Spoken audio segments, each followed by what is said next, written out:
um, then you know that the idea of Finlay Donovan to me with my critique partners, and and I knew that the character had to be an adult, and so I knew this was not going to be a young adult book, but I certainly never saw myself writing this story. To that point, I still saw myself as a young adult author. And so I told my critique partners in no uncertain terms that one of them needed to write it because it was a great idea and I really wanted to read it. And they both said, no, this is your story to tell. You have to write this book. And so I sort of fell into the adult market more through the idea of Finlay Donovan than through any desire necessarily to make a change from YA to adult fiction. And as I started to dabble in the story and I started to build Finlay's voice and her character, and then of course I discovered Vero, I fell deeply, deeply in love with these characters and this book, and decided it was really coming together in exciting ways that I felt could potentially become a book that we could sell to a publisher. So, so that was essentially how I made the jump. It wasn't necessarily because I had a goal or a desire of migrating from one market to another. I still love writing about and for teens, but it was more just that this story and this character spoke to me so deeply, and I knew that the only way to tell this story was through the lens of a mom. And so, and Yes, so that was so relatable. so I sort of found my way into the adult market through Finlay. I love it. So, um, one of our friends, Lickety Split, I'm not sure if she's here, hopefully she is. She wanted to know specifically the inspiration for Finlay. And I know a lot of the story is out there. I'm not sure if everyone knows it. It kind of started in Panera. Did it start from that, or was that another book discussion? And then when someone's friend was like, oh, did they think you're Yeah, a so contract killer? yeah, so 3 years ago to the day that Finlay Donovan hit bookstore shelves, I was at a writing retreat with my two critique partners, Megan Miranda and Ashley Elston. We have been writing and mothering and growing together as, you know, women and friends for more than 10 years since we all started writing together. And we became critique partners back in, I think, 2011. So, or maybe even before then. So it was a really long time ago. But each year we try to carve out time to be together physically because we're all in very different parts. And we get together, and for these long retreat weekends, these are brainstorming sessions. We get caught up in our kids and our families. We talk about work. We brainstorm ideas. We troubleshoot through each other's plot dilemmas. And the way it usually works is we have dedicated writing time. It's kind of like parallel play. We're all kind of doing our own thing in the same space. And then meal times are work gab, and so each of us will take a meal, and that's our time to brainstorm, troubleshoot, whatever we need help with. And it was lunch, and it was a very busy Friday, and it was my turn. I was needing a little bit of help with Seasons of the Storm, which, if anyone has read it, there are some fairly violent themes going through the book. And so we ended up in a very, very crowded Panera.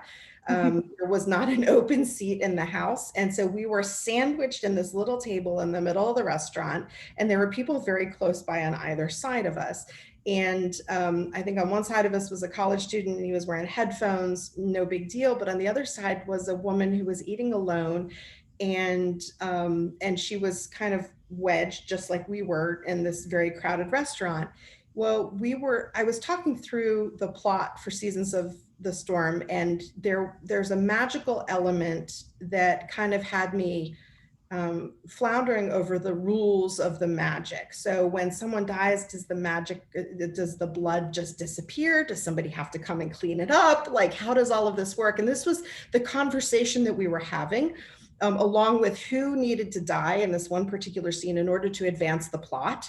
But of course, the words that the poor people around us were probably hearing were, you know, very murdery and violent. And it wasn't until about halfway through the conversation that I had that prickling feeling in the back of my neck that suggested that we were being eavesdropped upon. So I look around and there was the lady right next to us who there was this, she was just pale, and she looked really, really, really desperately uncomfortable with the whole conversation. And so we all kind of laughed it off. But later on that night, we were at dinner with Ashley's family, and we were kind of relating over a few too many glasses of wine our day. And I was retelling the story of the poor people in Panera who had to listen to us plot murder over lunch and what they must have been going through. And Ashley's cousin said, well, wouldn't it have been funny if they thought you were contract killers? It's like this light bulb moment. They had the angels sang and the skies parted. And I was like, oh, there's an idea here, there's a story here, and this is really good. So over dinner, that story kind of took root. And when we got back in the hotel that night, the elevator doors closed, and I said, I have this wild idea for a story, and I need one of you guys to write it. And that was where the whole conversation came back to me. We changed into our pajamas. It was Twizzlers and bourbon and red wine and probably way too much of it. And an hour later, we had this kind of premise for the beginnings of the story of Finlay Donovan, who she was and the circumstances under which she ended up in this crazy wild ride of an adventure that she is on to solve this murder mystery. And so that was sort of the birth of the story. So yes, it absolutely did come out of a Panera Bread, and it did come out of that conversation. And that was how Panera made it into the book. Like, I took that exact conversation as the launching pad for the story. I love that so much. It's so amazing. Did Panera ever give you any kickback or anything? No, and I keep waiting for my damn free soup. Right? I'm really waiting for someone to give me gift certificates for soup, but it hasn't happened yet. So, yeah, no, I have not heard from Panera. I don't know that they're aware of the book, but I am seeing some fantastic Panera photos coming of people like enjoying their meals with their books Yes. table. And I actually had a few people do their cover recreation shots inside Panera, which was super fun. So I have to think someone somewhere is aware. And I actually wrote, if you go to my Instagram bio, I have a link tree with all kinds of really cool stuff in there. And I hope people have a chance to go rummage through it. But there is the essay that I wrote for the Nerd Daily about how I came up with the idea for Finlay Donovan. It's all kind of laid out, but it's actually an essay, and it's titled, I Plotted Murder at Panera. So actually talked about that on our podcast this week, because I read that and it was a fantastic article. Thank you. Thank you. I'm sure it'll get me arrested someday, or else like on somebody's watch list. But but yeah, no, it's the title was kind of perfect. So yeah. Well, awesome. So we were skimming articles earlier, and there was one that we found where you were in the very early stages of planning, and you almost always make a playlist in your head to get the right mood. I'm sorry, my dog is rabbit. I'm sorry. So then on the Hit Moms Book Club kit that you've created for Finlay, that's available on Spotify, so go check that out, guys. Did some of your original songs from your mood writing make it on there? Oh yeah, absolutely. And actually, I think I'm pretty sure that Finlay Donovan Knocks 'Em Dead has the start of a playlist that may be open to the public. So if y'all are eager. I looked and it said it was there, but it said 0 songs. 0 songs? No, that can't be right. Okay. So maybe I'll go back in and look, but I'll get it up for you guys this week. It's super fun. I was listening to the Finlay Donovan is Killing It one on the way to this, and I was like, yes, this is fun. Like, it is like some pumped up murder songs. There's a lot of murder. There's a lot of strong women's music coming through, especially book 2 is that playlist is awesome. So yeah, I can't wait. A lot of fun with that one. And I usually, those are they're kind of living, breathing with me as I work. And so they change and grow, and I add some, and if songs feel like they need to fall off the playlist over time, they fall off the playlist over time. So sometimes you'll see on my Spotify, you'll actually see titles of books that like they're not even out there yet. So they're just things that are percolating, that are, there's an idea for a seed of a story there, and there's some music in there that feels right, and so they're just kind of growing. That's so cool. That's Waiting for the awesome. right moment. Do you Yeah. think of it like from both like themes and like specific characters even like this Yeah, song yeah. is- Sometimes there's some songs that really just speak to a particular scene for me. There's some that speak to particular characters. There's some that just get me in the headspace for that particular book. And I try as often as I can not to blur my playlist, because and I tell you, when I really started depending on this pretty heavily was when I was writing the Seasons duology at the same time I was writing the first two Finlay books, because those contracts overlapped. That, which is why Seasons 2 just came out last week. Yeah. So there were a lot of parts of those processes where I would be working on one for, during the day, and then at night I'd be jumping to the other. And it's hard to get your head from one mental space to another. And I find music kind of helps. It almost is conditioning, if you want to think of it that way. Like if I'm listening to a particular playlist as I'm living in or existing in a particular world with certain characters, when I hear those songs, it kind of puts me back in that headspace. And creatively, it makes it easier to juggle multiple projects. That's awesome. So some more planning questions. I had read when you started the Nearly series, you mentioned that there is a writers police academy. Yeah. That is amazing. So for anyone who hasn't heard of this, because I never had before, it's like literally a police academy where you go and like learn how to do crime scenes and figure out like blood spatter questions and like all these like law enforcement related things that are helpful when you're writing mysteries and murders and grisly things, to ask like what's possible and what happens. And I thought that was awesome and could be super applicable with Finlay Donovan. So were you able to go back? Is that something you still do a lot, or did you just have such a knowledge base already? I went to Police Academy 3 summers in a row, and absolutely loved it. And there is such a wealth of information. It's everything from attorneys and judges to first responders, police officers, correctional officers, social workers, self-defense instructors, you name it. There are professionals there that walk us through seminars, very hands-on kind of program, for the purposes of doing research for books to make them more authentic, to make them more accurate, to try to dispel a lot of myths. And of course, we exaggerate and we compress time and we do a lot of things for the sake of believable fiction, because if everything was completely 100% real, it would take us years and years to get through these slogs of books, because in real time things never happen as fast as they do in the pages.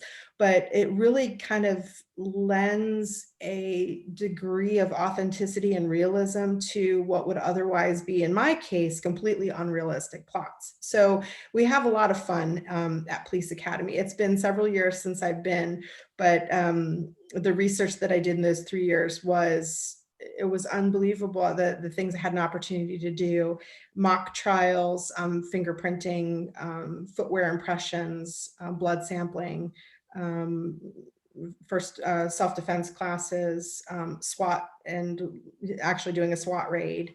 I did a 4-hour ride along with the deputy sheriff.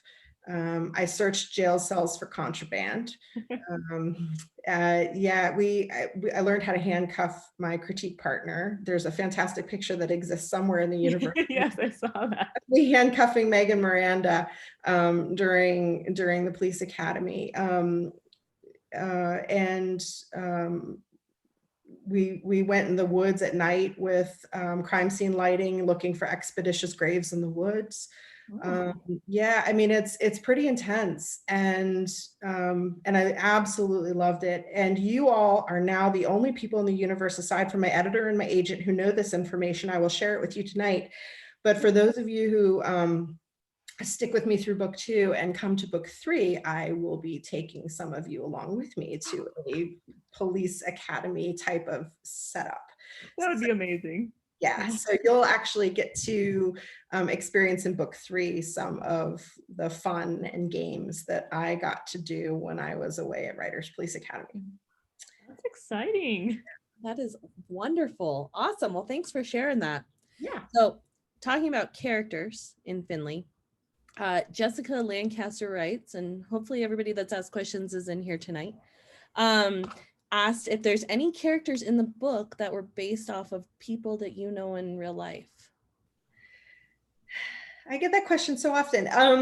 I would say Finlay is Finlay's voice is very, very close to my inner monologue. So, and if you don't have your own inner monologue, then then maybe you're not sure where I'm coming from. But I talk to myself in my head all the time, and my inner voice is very dry and witty and often sardonic, and many times Finlay's voice felt like it was coming from a deeply authentic place within me. So I would say of all the characters, the one that probably is closest to a real world character would be Finlay. And of course, she and I were about, almost 20 years apart in age. We're at very, very different stages of our motherhood. My oldest just graduated high school, I was getting ready to go off to college. I'm very, very fortunate that I have, for the last 30 years, an amazing partner, and my husband who balances the load with me, and I couldn't do it without him. He's fabulous. And of course, Finlay did not have the advantage that I had of having a loving, supportive partner through all of that. But there are a lot of elements to Finlay's voice and Finlay's character that are very much me. And so, she's coming from a lot of her publishing woes and frustrations come from a deeply authentic place, and her voice and some of her mom experiences and some of her author experiences closely mirror my own. So there is quite a bit of realism in her character. As far as Vero, people ask me, did Vero come from a particular person? Vero was inspired more by a relationship than any one particular person. So it was really important to me that Finlay have a person in her life that would lift her up and that they would support each other in really amazing ways. That relationship was really important to me.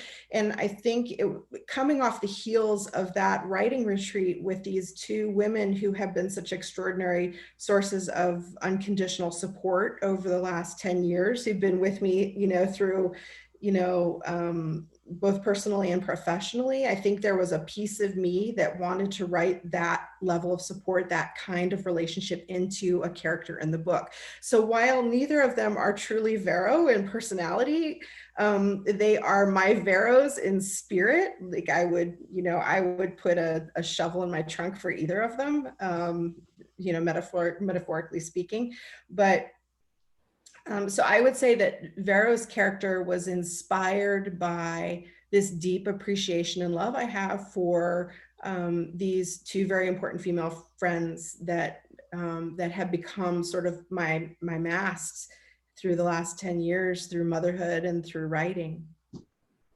Wonderful. Well, speaking of Vero, we also got a question from the Perusing Owl, and she asked if Vero was ever planned to be the villain in this. Because I guess at some point, some people thought that she was the bad guy in all of this. Yeah, no, I never imagined Vero being a villain in this story. I think for a while I wasn't entirely sure what Vero or who Vero was going to be to Finlay. So I sort of wrote myself into Vero's character. I'm not spoiling anything, right? Everybody's read the book. I can speak freely about the plot. Okay, so the scene in the garage when we first meet Vero, when Vero tumbles into the garage and there's this oh no moment, that at that point when I was writing, I did not know who Vera was going to become. And what I knew is that I needed something to complicate Finley's situation. And I needed things to get significantly worse for her in that moment. And I needed someone to come stumbling into the garage. And of course, like, Vero happened to be that person. But, you know, as I'm staring kind of at the screen, trying to figure out, okay, what happens now? Does Vero become a hurdle that Finley has to overcome in order to kind of exonerate herself from this situation? Or does she become an accomplice? And then I thought, ooh, well, that's a lot of fun. And that's when I realized that Vero could become this person, this amazing, you know, friend and support system. And it was that scene, the tension between them, but also the connection between them that happens toward the end of that scene just started to come together in really brilliant and amazing ways. And their dialogue felt really right. Their dynamic on the page, if you will, you know, the way that they work together felt really good. And I thought, this is a ride or die in the making. This is Finley's ride or die friendship. And then from there, it all just kind of came together in a way that Vero's character became very clear. Her relationship to Finley became very clear to me. Well, I love that. That is really, really wonderful. We talked about that. Katie loved her being the ride or die. I did. And it was one of my favorite parts, like, to have a female relationship like that. And kind of like you, I have two best friends, Kimmy being one of them. And, you know, they are my ride or dies. And so, like, when I read the story about your two friends that were with you at the Panera, I just thought it was really fitting that you have those two in your life, just like Finley had. From the dedication, before she even started the book, she's like, this is us, like, this is their group, the Duchesses and the... Yeah. You guys had a name for yourselves? I think, really, a lot of people ask me about the romance elements in the book and why those weren't stronger, why I didn't focus, or why I didn't spend more time on Nick and Julian, or picking one and making that kind of, you know, more pronounced. And for me, the central relationship in the story was never about Nick or Julian. And it was about those characters are more there because it was important to me that Finley have choices, that she be aware of those choices, that she be empowered by those choices, and that she just rediscover herself through realizing and recognizing that she's a woman with choices. But it was never about the relationships with either of these men. At the end of the day, as far as I was concerned, she could kick them both to the curb and go have pizza and beer with Vero. Champagne, expensive champagne. Exactly. And so for me, it was more critical, really the core relationship in the story is Finley and Vero. And of course, at the end, and hope I'm not spoiling, but at the end, you know, it was important to me that she make a choice even in that moment, just to reclaim something in herself that I felt was important for her character arc to make that decision and to go home with somebody and feel empowered in that. And I think that was a beautiful part of her character arc, but it was never essential for me. And her relationship with Vero for me has always been the core, at the core and the crux of who she is in the story. That's awesome. I loved, just all of that. I did pick up on, those relationships not being a main focus because I did want a little more. So I'm curious to see where all of it goes with Vero too in the next books, which leads us to Insomniac's book reviews question was, did you always know that Finlay's story would be a series? Was that always the plan, or did you, when was that decided that there would be multiple? So honestly, when I started Finlay, I had no idea if it would ever become a book at all. I had been coming off of, I was already on my third publisher. My sales at that point had made it so I had to keep hopping. My sales were never stellar enough to be able to, um, we have the expression, you get dropped by your publisher, like you're only as good as your last sale sort of thing. Well, at that point I was already on my third publisher, and I had a lot of awards and accolades, but we just did not, I mean, at the end of the day, sales are king. And so when I started Finlay, it was, it was kind of coming from the headspace of, I have no idea if I can continue working in this industry, if I can sell another book, because, you have to have sales, in order to continue getting contracts or publishers. So the long answer to the short question is, at the beginning, I didn't know if it would ever be a book at all, much less a series. And so when I started, it was just more from something in me, this story speaking to something in me, saying this could be something really special if I could pull it off. And of course there were just, you know, there was so much self-doubt there, because of where I was coming from in my place in my career. It was it was a new market for me. It was a new voice for me. I'd never done comedy before. Didn't know if I could pull it off. So it was all very new, and I had no idea if it would ever make it off the ground. I drafted the book up until the scene in the garage when they make the decision that they're going to do something together with this body. And I sent it to my agent, with kind of the preface of, like, I have no idea if this is something. I hope it's something. Tell me if it's something, like, give me some indication of whether or not we think this could be something. And she said, I really, really like this. Let's try to put it out to editors and see what happens. Let's see if we can sell it on a partial, or at the very least get feedback and see if this is something the market might be interested in. And we were very, very fortunate to get interest from Minotaur at St. Martin's Press, and even more fortunate that they were interested in the possibility of extending it into a series. And so when they said, we might be interested in this story, would you be willing to make it a series? And of course, my immediate answer was absolutely yes. Yeah. So it wasn't until that moment that we knew. And then of course, publishers are very cautious. The industry is very cautious. So the contract was for the first 2 books. So at that point, I knew only with my only certainty at that point was that we had 2 books, because the life of a series depends entirely on sales. So if the books don't sell well, the series dies.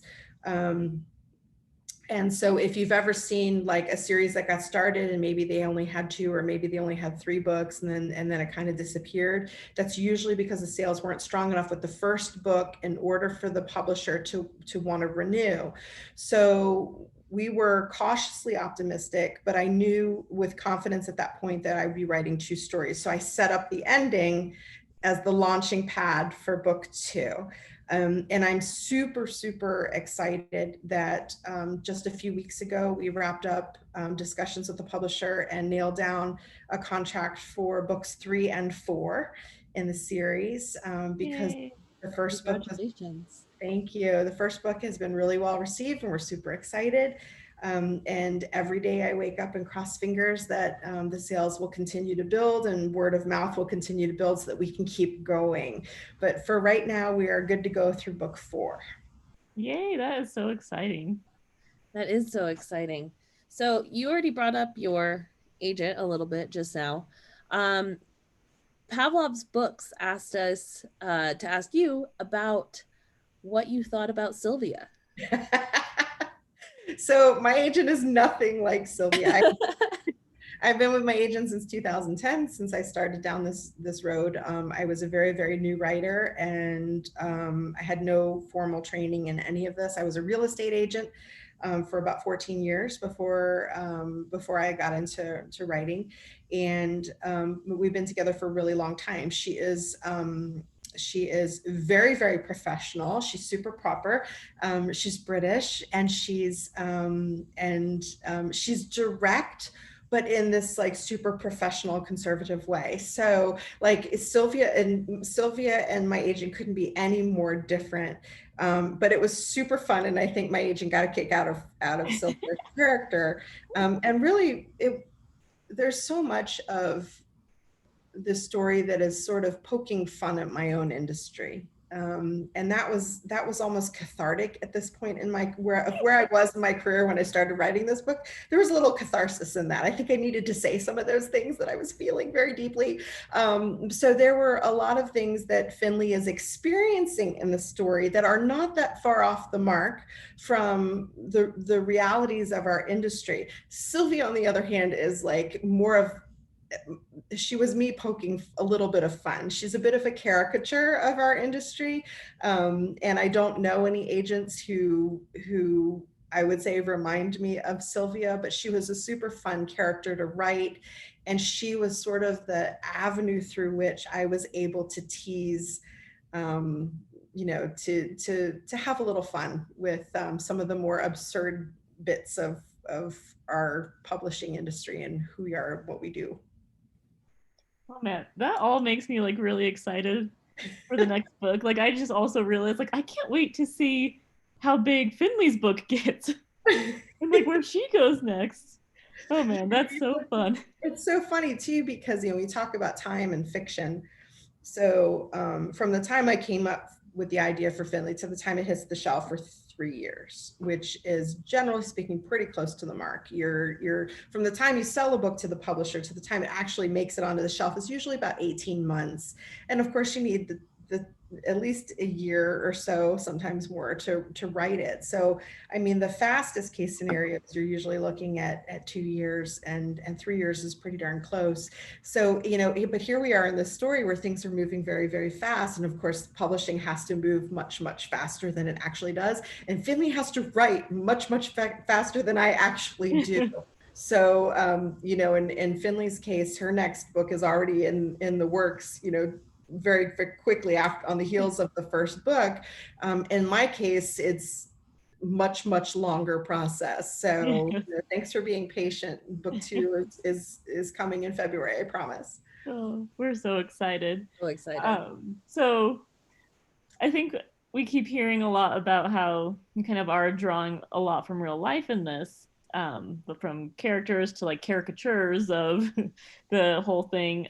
Leave Me to My Books wanted to know, was the getting banned from Panera, did that come from anywhere? Have you been banned? I have never been banned from Panera. And actually, while I was writing this story, I was actually living abroad, and we didn't have Panera where I was living. It was really that one day that, my critique partners that sort of inspired the presence of Panera in the book. I don't personally have a history with Panera. Now you do. Now I do. I have never personally been asked to leave a restaurant. But that's just another example of like being able to have fun and kind of there's so much fun in being able. I'm the luckiest person in the world to be able to tell stories for a living, and it's a joy to come up with these characters in these situations. And Finlay was especially fun, for me. There's such great there's so many great moments, mom moments and woman moments in this book that I could see myself completely, cheering for Finlay and pouring soup over Teresa's head in Panera. These were all things that were super easy for me to imagine without actually ever having to say that I was personally kicked out of a restaurant. Well, that's good to know. I'm glad that you weren't actually kicked out. So we know that you're extremely restricted on what you can talk about regarding the screen adaptation of Finlay. But we're hyped, just like Emily Reed's is. And without giving specifics away, can you share with us the characters that you're most excited to see brought to life on the screen? Yes, absolutely. It's so exciting. And we are actually in the process right now of looking for our Finley. And so we have actresses have been, reading the book and the pilot script for the parts. That's been super exciting. I don't have a lot of involvement in the process, but I have had an opportunity to read the pilot script, which is fabulous and stays very true to the book. And Marlene's vision for it is really, really exceptional. So I have great confidence in the magic that she's going to bring to this project. As far as who I'm most excited to see, I'm right now, I'm just chomping at the bit to see who takes the part of Finlay. I just, that's sort of obvious. Too. Even beyond that, I can't wait to see the on-screen dynamic between whoever becomes Finlay and whoever becomes Vero. That to me is going to be just such a joy to see adapted for screen, just to see that relationship, that dialogue, that the shenanigans play out. So those are the two I'm super, super excited for. That'll be so fun. I can't wait.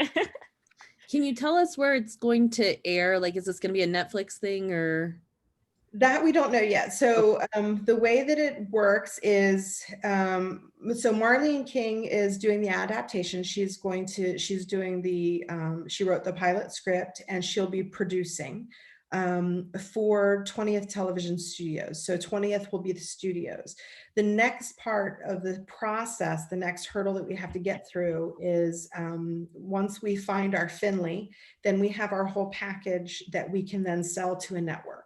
And so that's really the kind of the next critical hurdle is which network will buy it. So right now, Marlene and 20th have an option on the work, and it is in what we call kind of pre-development or early development. And then from there, our hope is that a network will pick it up and give us the green light to move forward with a series. So that's I wake up every day and go straight to the email and hoping for news. So hopefully soon. Oh man, that's something I haven't ever thought about, like how much goes into it and doing it, especially because they snap up books, it seems like, but then who knows when they'll come to pass. So I do hope it starts coming together and I'm ready to see her on the screen soon. Yeah, it's an odds, it's a numbers thing. It really is. The very, very few projects get picked up for option, and even fewer of those make it through all of the hurdles that you have to get through in order for the rights to sell. And then of course you have to make it through the pilot and, or ideally get the series. So there are a lot of steps. I mean, to give you an idea, Marlene and I first talked about this project and agreed to move forward together on this project last summer.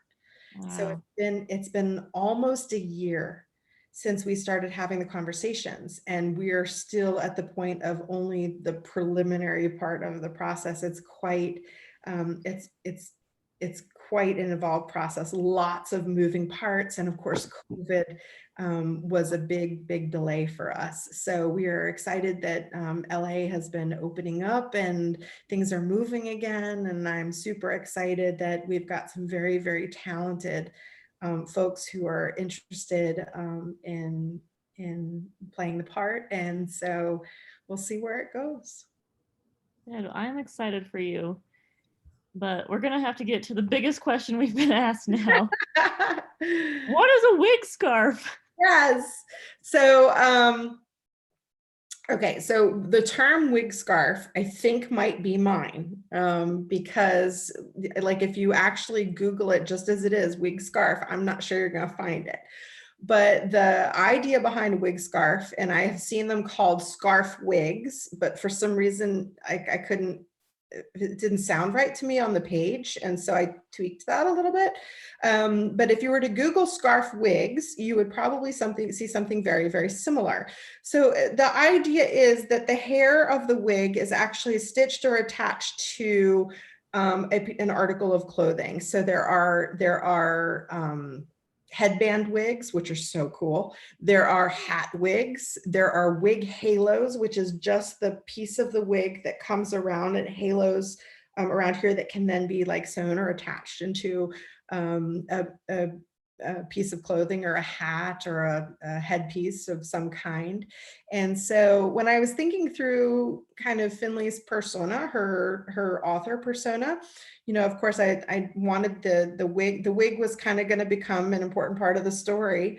But to me, it seemed really unrealistic that she would be able to kind of put on this wig and have it look like I've tried to put on a wig before. I find it incredibly awkward and cumbersome to get it right and to get it to cover. And of course,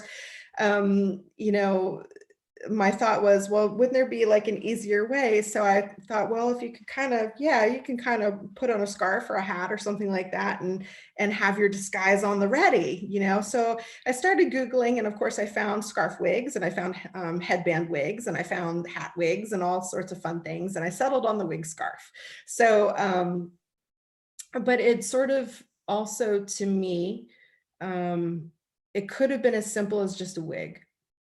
I could have written it as just a wig, but for me, there was something really beautiful and deliberate in her character arc about what that wig ends up representing to her at the end when she strips it off, and what it is to her when she puts it on at the beginning of the story versus what it is when she strips it off at the end. And it was important to me that disguise have layers, because I didn't want it to be anything quite so cut and dry as just putting on the wig and the lipstick. That the appearance of layers of kind of hiding oneself and becoming someone else, for me, was very poignant. And so in my mind, I pictured the beautiful Teresa's beautiful blonde curls kind of coming out of the bottom of this wig, and then of course the scarf, if you wanted to kind of picture like a classy, elegant women's scarf kind of wrapping around the top of her head, something dressy enough to get her into the lush, and to hide the fact that it was a wig at all, from Julian in that opening scene when she first meets him, but also this kind of complete ensemble, this almost article of clothing that at the end gets tossed in her lap, and almost in a confrontational manner of who are you? That's forcing her to ask herself this question of who am I?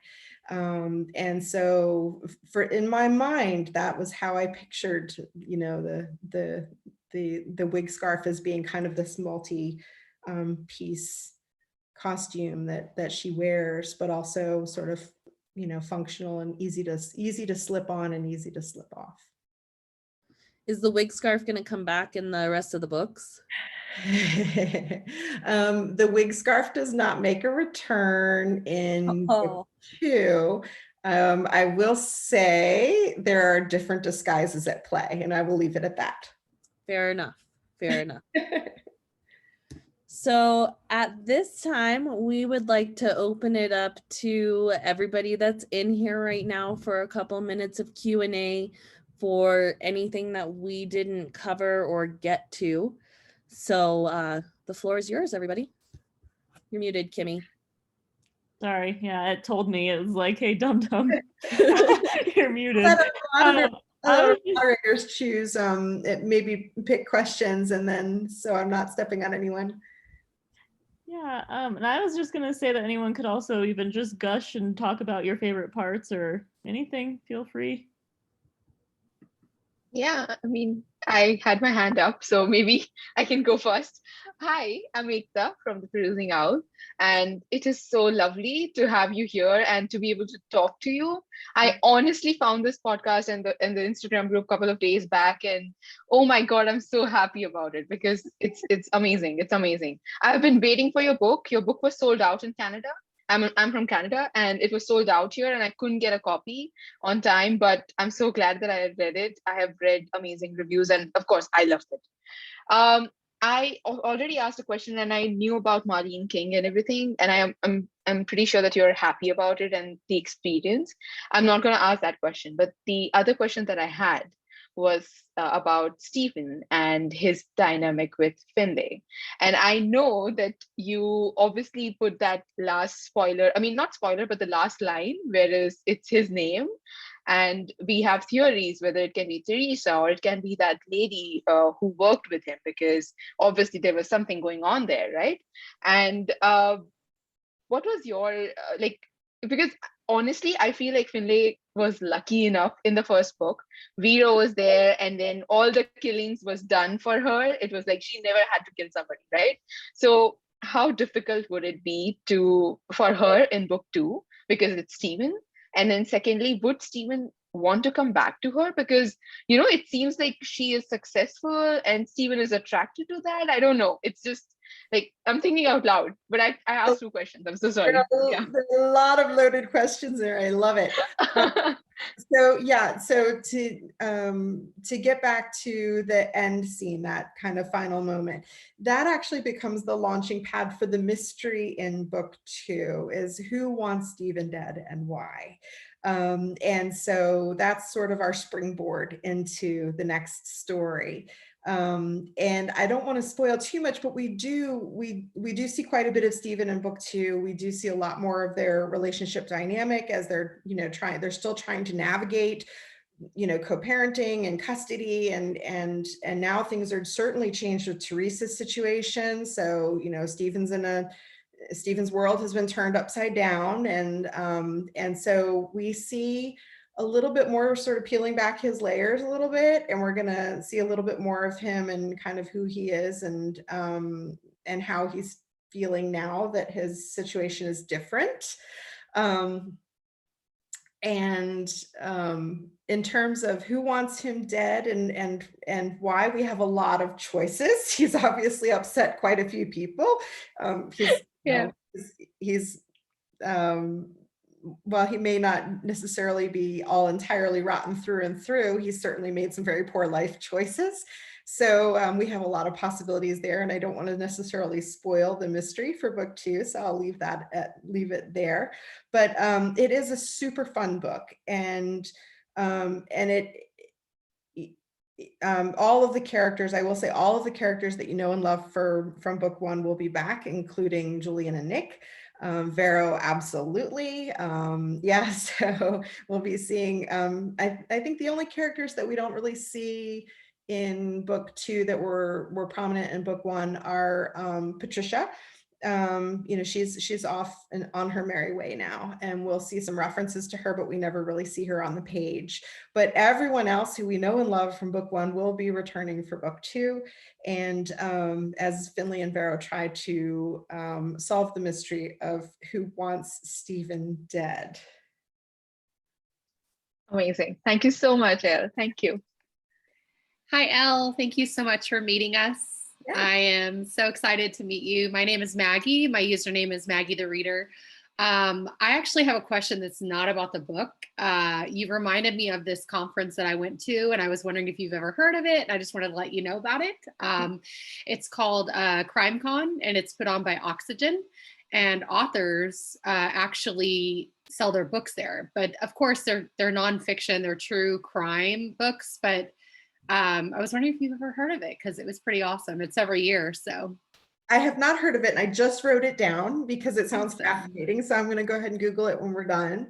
But I'm not familiar with it, and it sounds super fun. I love anything centered around crime fiction, mysteries, thrillers, you name it. So, and I love, it's obviously been a very strange year, and we've all been kind of cooped up, and I'm looking forward to the days when we can go back to conferencing in real life, because I love it. Just earlier today, I did a panel for Malice Domestic, which, is great and it's awesome, but like, it was wonderful to be on a panel with some of these other authors, but it's even so much more fun to be with them in real life. And I do miss that. I'd love the Zoom experience, but I do miss conferencing in real life. So I will definitely look it up. It sounds awesome. All right. Does anybody else have any other questions for Elle? I do. Can you hear me? Yes. Okay. Elle, I'm wondering, what's the biggest difference between writing maybe what you would consider this rom-com or women's fiction and the other books that you've written? Like, what do you feel like is the biggest difference in how you approach the writing? I guess a lot of people ask me, is it really different, right? Is my process really different writing young adult versus adult fiction? And so that's usually the question I get most often. And really my process is very much the same. You might be surprised to hear that. What's really different is the age level of the lens that I'm telling the story through, if that makes sense. Sure. So really, I start by asking my characters the same questions. Who are you now at the beginning of the book? And who do I need you to become by the end of the book? Like, who are you becoming in the story? What is it you most desire and what is standing in your way? These are all like, what are you most afraid of and what do you most yearn for? These are all the same questions, whether I'm asking them of a young adult or the mother of a young adult. The process of discovering the character for me is very much the same. It's just that I'm telling that story through the lens of either someone who's discovering themselves for the first time, which are my young adults, or someone who's rediscovering themselves, whether it's the first time, second time, third time. As we, in Finlay's case, as we as mothers often are, we're in a constant state of rediscovering who we are, because our role and who we are as women and mothers are constantly changing and revolving around the lives of the people that we're caring for. And so for me, the process of developing those characters and then the story around them is very much the same. Plots have the same shape for me, whether it's centered around a teen or an adult. Character arcs have to bloom somehow. The characters have to grow and change. It's just the stage of their life that they're in when I'm telling that story. What for me was profoundly different in Finlay's case is the comedic elements, which that's something I had never done before. My YA is very dark. It's very angsty. It's high drama. And there are a lot of very deep, dark themes in those books. And Finlay is light and kind of, it's also dark, but it's darkly comedic, so it has a very, very different tone, and it allowed me to play with a very, very different voice. And honestly, I wasn't sure I'd be able to pull it off. I mean, this was— You did. You killed it. You definitely did. Yes. Thank you. But really, the skills that I fell back on were some of the same skills. Convincing dialogue is convincing dialogue, whether it's between people who happen to be really funny together. And in my mind, like Finlay and Vera's voices work. They're funny together. I myself am not a funny person. I generally am not going to be the comedian in any group. Really, what worked here was that Finlay's voice and Vero's voice worked well together, and together they were very funny, and I was able to play off of that. But writing convincing dialogue in a dark, angsty, kind of high drama story, it really has the same ingredients in it as writing, for me, as writing dialogue in kind of a light, rompy, fun, fast moving. It has to feel authentic. It has to feel real. It has to feel well timed. It has to pull the story forward or reveal something about character. It has to do more. It has to pull more weight, so to speak. So I was using all those same skills, but the voices of the characters whose story I was telling, I was narrating through, happened to be funny together.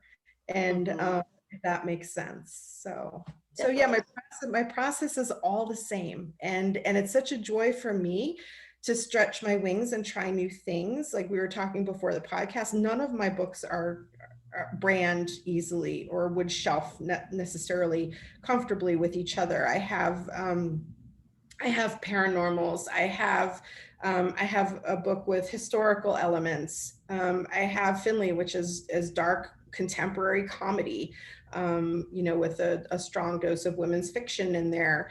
And then I've got Seasons of the Storm, which is like urban fantasy sci-fi mashup kind of weirdness. So like none of my stories are I probably drive my publishers crazy because I have a very hard time staying on brand.